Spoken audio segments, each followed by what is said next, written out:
Mbajtja e samitit të diasporës në Tiranë, e cila u shoqërua me dhënie titull dhe fjalime të zyrtarëve të partisë në pushtet, përtej sinjalit me regji, prodhoi reagime të ndryshme, ku më i bujshmi ishte ai juristes nga Bologna, episodi i së cilës u bë viral në mediat sociale. Duhet i mbarojmë këto filmat e bukur që ne vetëm dëgjojmë, por ne aktorët kryesor nuk kemi të drejtën e fjalës. Por ky nuk ishte i vetmi reagim. Ish-ministrja socialiste Ermelinda Meksi ndau në rrjetet sociale një postim të titulluar "Një histori personale përtej samitit të diasporës". Ajo rrëfeu eksperiencën e të birit me institucionet shqiptare gjatë sulmeve kibernetike, ku të dhënat e shqiptarëve u ekspozuan dhe pothuajse shteti digjital ra në duart e hakerëve. I shkolluar dhe i punësuar në një kompani të teknologjisë së informacionit në Austri, i riu shqiptar kërkoi kompanisë së tij të specializuar në fushën e sigurisë kibernetike të ofronte ekspertizën e saj për ndihmë, por askush nga institucionet shqiptare nuk theu një përgjigje. Kur shpërtheu skandali Akshit, u bë qartë se heshtja nuk kishte qenë rastësi.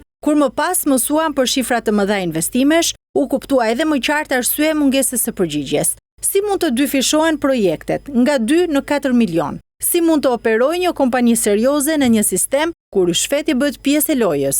Ish-ministrja socialiste nuk e quan këtë një rast të izoluar. Sipas saj, shumë të rinj sot me gjithë dëshirën për të kontribuar përballen me mungesë dëgjimi, mungesë meritokracie dhe një sistem që më shumë se aftësinë favorizon lidhjet klienteliste.